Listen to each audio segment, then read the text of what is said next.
Rusty was a leader of a faction, and I was a leader of a faction, and we wanted. What was your faction? I can't remember. The rational people in you.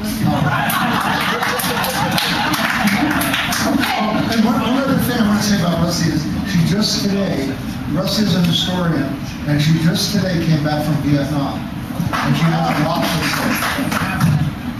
Okay, so I'm totally undebriefed, so I hope people won't mind that. So as Mark expressed, we didn't get along very well at Columbia. I was one of the representatives from Fairweather, which mostly had graduate students, and therefore we were more serious and careful about our planning and so forth. So I would go off and just fight with Mark, who really didn't listen to anything I had to say. But one thing is that when I would come back to Fairweather, most of the graduate students didn't really know Mark. So people would say, like, well, what's Fred really like? So in my more rational moments when people would ask that question, I said, well, what I think Fred is really like is I think he's a really nice guy who thinks he should be mean. And I'm really, after 40 years, he's gone back to being a nice guy. And that's kind of great. And I think that initial judgment was correct. So there you are. This is my bar mitzvah picture. The first picture in the book is my bar mitzvah picture, cutting the cake. So it's been a long road, but one of the sort of general thing I want to say, because I read Mark's book in draft, all of it, and I just thought it was a great book. And for those of you who haven't read one of the 10 drafts, or even if you have, it was really outstanding. And I think what was special about it was that it was really Mark's effort to be honest and to describe things as they truly seemed to him and not to make himself seem better than he felt he was and not to blame other people for mistakes that were made. And I just think as a kind of human document of somebody trying to come to terms with their past, it's not just politically relevant, but it's humanly relevant. And for me, reading it, he'd asked it, and I was only going to read like a chapter, and then I had to do the next one and the next one. I think it's just a wonderful accomplishment for Mark, and I'm sure all of you if you haven't done so, will really benefit from it. As Mark said, I just come back from Vietnam. I was not there as a tourist. I actually was interviewing people the whole time that I was there, and I was all over the country, and I'm not actually really recovered from that experience, but I want to mention two things that I experienced, which I think is relevant to Mark.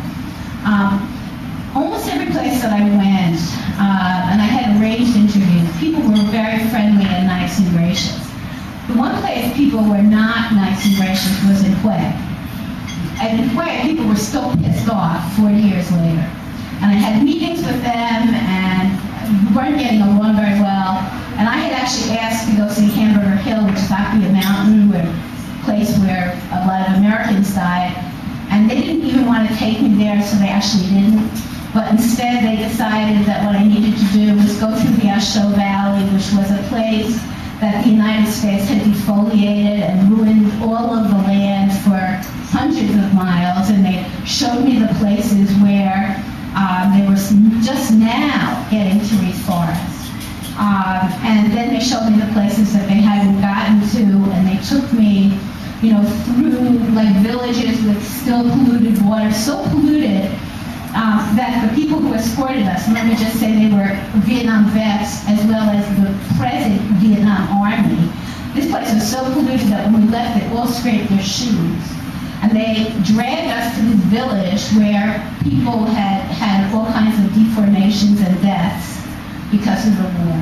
And it was really a pretty stunning kind of experience. And then I came back and then we got to the sightseeing part, which was like the citadel of Hue. And I was looking at it, and for the first time, I had not thought of this in 40 years.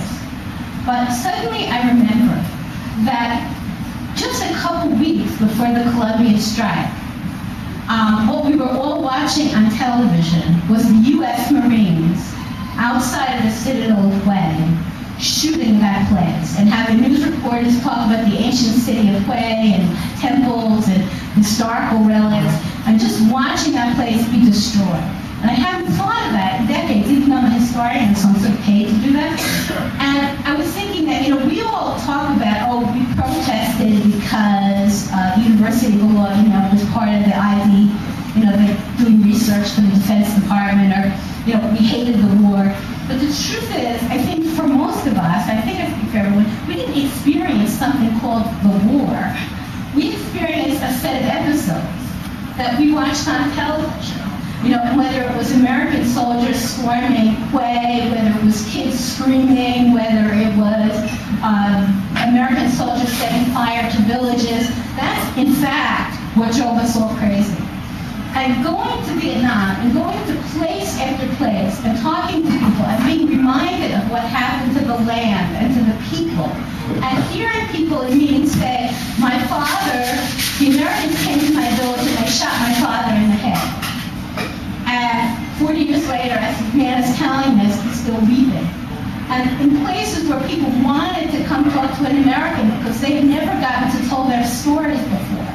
And, as I was watching all this, it really brought home to me in a way that none of my history books had, what it was we were reacting to. I mean, we always had the two sides of it, the Vietnam side, that we were young people at a time when a country was being destroyed in front of our eyes on television.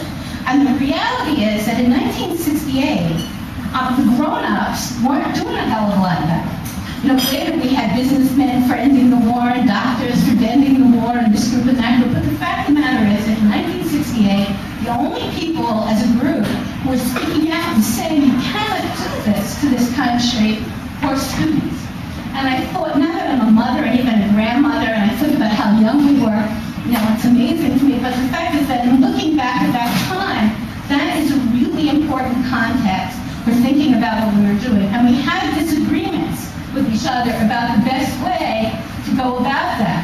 But going to Vietnam and thinking about Mark, who I never agreed with, and man, which I never agreed with, and saying, this is unbelievable. 3 million people, 2 to 3 million people were killed in this country. And we, as 19 or 20 or 21 or 22-year-old people, are trying to figure out what the hell to do about it. And you know what? It's real, and it wasn't really simple. And then one final thing is that Hue was the one place where people were nasty. Every other place I went, people were great. And the thing that people expressed is, first they thought it was phony, and then I thought it wasn't phony, was how appreciative they were of the American peace movement. And person after person, different kinds of people, from generals to just average people, said, it meant so much to us in the Mekong Delta to know that we weren't alone.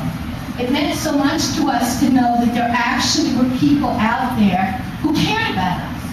And so after I was told this about the 15th time, I said, you know what? That was really great. It was a good thing that people knew that we cared about them. And I want to sort of end by coming back to Mark, which is that one of the weird things is while I was in Vietnam, I sent emails to my children, and only to Mark. Mark, and the reason, the sort of official reason that I had been invited to come to this event. And another one, and I had to tell him I'm in Vietnam or whatever. That was the reason. But in fact, we exchanged emails about 3 or 4 times. And I said to myself, why am I writing to Mark? Really. I'm not writing to my brothers, to my best friends, to my colleagues, to my students, nobody. I'm just writing to Mark. Why am I writing to Mark? And I think the answer to that is that whatever our disagreements and whatever mistakes any of us made along the way, as I walked through Vietnam, I thought Mark Wright cared enough about these issues to put his entire life on the line in order to do something about it. And not everybody can really say that. And somehow or other, he seemed like the most appropriate person to write to. So it's a pleasure to be here and to congratulate him.